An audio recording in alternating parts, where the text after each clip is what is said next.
12.3 윤석열 내란 진상조사단 단장으로 말씀 올리겠습니다.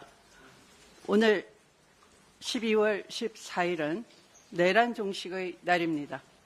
국민의힘 중진들은 당장 갈라치기 계략과 획책을 멈추어 주십시오.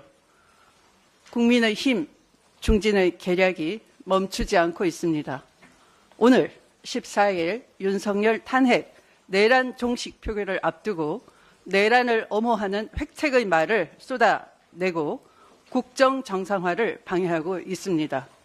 5선의 김기현 의원은 혼자 살아남으려 비굴한 배신은 안 돼! 라고 하고 윤상현 의원은 대통령을 왜 스스로 단죄하나? 지금은 탄핵할 때가 아니다! 라는 궤변을 늘어놓고 있습니다. 새로운 원내대표로 중진 권성동 의원은 당장 직무정지가 시급한 대통령에게 제2요구권 의결을 행사하라 라고 요구하고 있습니다. 이는 내란을 지속하라는 선동과 다를 바 없습니다. 또한 정적 한동훈 대표를 제거하고 싶을 때만 바른 말을 하던 홍준표 대구시장도 양심 선언을 하는 국무위원과 군 장성에 대한 입틀막에 다시 나섰습니다. 불법 비상계엄을 해프닝이라 비호하더니 이제는 윤석열 탄핵도 방해하고 있습니다. 진실의 입을 여는 이들을 두고 조폭들도 그렇게 하지 않는다느니 진실을 은폐하고 증언을 겁박하는 것 자체가 이미 내란 동조 행위일 것입니다.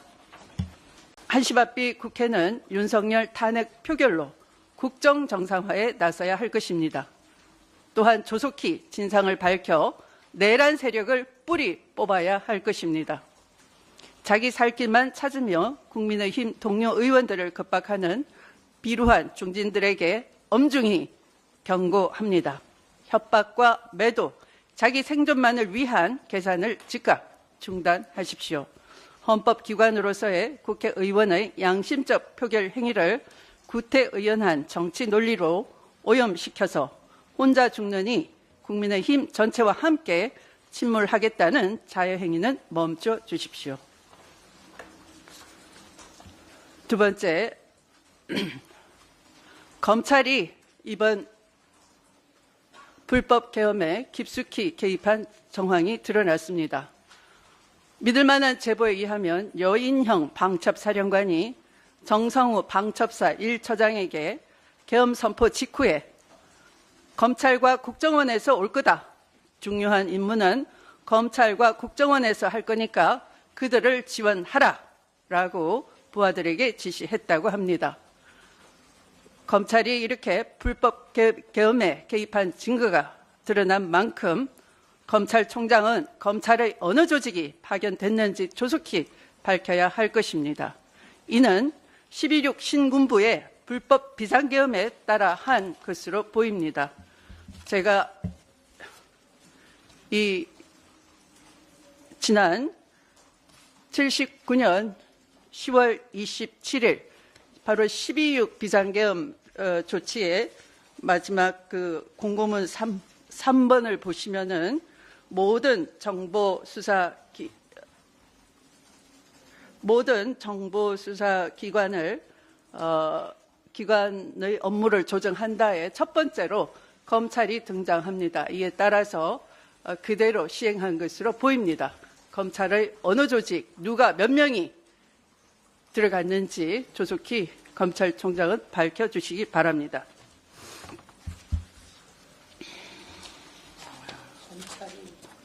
네. 세 번째, 우리는 대한민국 국군이 전체적으로 건강하다는 것을 확인했고 또한 믿고 있습니다.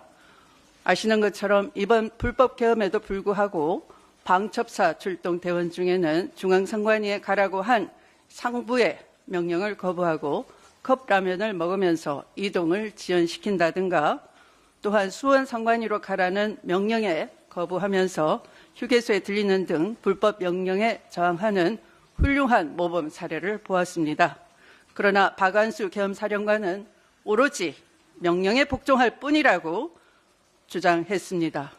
불법 명령에 복종하는 것은 내란죄의 공범으로 책임을 져야 한다는 것은 이미 12.12에 대한 전원 합의체 판결에서도 드러나 있는 것입니다. 그런데 국민의 생명과 국가의 안위를 지키기 위해 늦게나마 진실을 말하고자 하는 군내 양심 세력을 겁박하고 요인 암살이나 사회적 소요를 일으키며 윤석열의 불법 계엄이 정당한 것처럼 꾸미고 있을 수도 있는 세력이 여전히 압력하고 있다는 믿을 만한 제보에 더불어민주당 진상조사단은 경악하면서 윤석열 내란 진상조사단은 이를 고발하고자 합니다. 구체적인 제보 내용은 박선원 간사께서 말씀드리도록 하겠습니다. 네, 안녕하십니까. 간사 박선원입니다. 이미 알려졌다시피 지난 3월부터 시작된 내란 음모가 서서히 드러나고 있습니다. 그 실체는 국회 국방위원회, 본회의 현안 질의 및 언론 취재와 수사당국의 수사를 통해서 부분적으로 드러나고 있습니다. 이런 가운데 어제 중요한 제보가 접수되었습니다. 이미 아시다시피 국회 국방위원회 현안 질의 과정에서 정보사령부 소속 정보요원들이 내란에 가담하기 위해 혹은 가담시키기 위해 판교에 위치한 정보부대가 대기 중이었다 하는 것은 밝혀진 바 있습니다. 정보사 요원들은 침투 작전과 관련된 기타 요인 암살 등의 임무를 수행하기 위한 고도로 훈련받은 인원들이 포함되었다 하는 것도 문상호 사령관이 인정한 바 있습니다. 이와 관련돼서 추가 사항 다시 한번 확인해 드리겠습니다. 김용현 전 국방장관 육사 38기와 친분이 있는 노상원 전 정보사령부 사령관 육사 41기가 이번 12.3 내란 사건에서 정보사령부 병력 동원에 중요한 임무와 작전을 서로 수립 실행코자 하였다 하는 점입니다. 과거 정보사령관이었던 노상원 씨는 문상호 정보사령관을 김영현 장관에게 소개하는 등 전역 이후에도 정보사령부 주변에서 활동했던 유력한 인물입니다. 최근 저희 진상조사단에 들어온 제보 그리고 그것을 확인한 바에 따르면 김영현 전 국방장관과 노상원 전 정보사령관은 개인적으로 매우 친밀한 관계에 있고 최근 들어서는 부쩍 통화도 늘어서 거의 하루에 한 차례 이상씩 통화를 했다 합니다. 또 12월 3일 내란 사태가 일어난 바로 그날 새벽에 김영현 전 장관을 만나고 돌아갔다고 하는 추정이 있습니다. 이거는 확실한 증언이라고 저는 보고 있습니다. 또 12월 4일 내란 사태가 거의 종결되는 시점에 다시 김영현과 통화를 했다고 합니다. 즉 12월 4일 윤석열이 합참지휘통제실 결심지원실에서 퇴장하고 난 이후 윤석열 씨가 계엄령 해제를 공식화하기 직전 그 사이에 김영현 전 국방장관은 합참지휘통제실에 남아서 다시 노상원과 통화를 하였다고 합니다.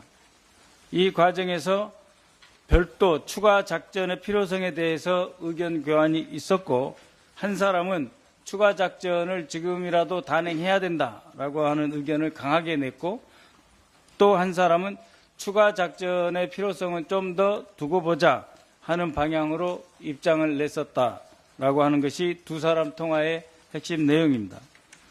그리고 결론적으로 국방장관은 일단은 추가 작전을 보류하는 쪽으로 입장을 정리했다고 되어 있습니다. 노상원은 계엄령 포고문을 그 초안을 작성한 사람으로 추정됩니다. 12.3 내란 사태에서 국방부나 군 부대에서조차도 잘 드러나지 않았던 정보사령부가 개입되었다는 점, 또 개입하게 했다는 점, 김영현 전 국방장관과 수시로 통화했고 내란 사건 전후에 통화량이 더욱 급증하였다는 점, 윤석열 씨 계엄 해제 직전에 다시 통화하여 최종적으로 추가 작전 여부를 논의했다는 점을 볼 때 전 정보사령관 노상원은 이번 12.3 내란 사건의 기획과 설계에 상당 부분 깊숙이 계획되어 있다는 추정을 할 수밖에 없습니다. 저를 포함해서 몇몇 의원들은 수시로 정보사령부 오비로 보이는 사람들로부터 협박 문자를 받고 있습니다. 이제 시간이 그렇게 많지 않습니다. 여전히 내란은 진행 중입니다. 중요한 증거는 사라지고 있습니다.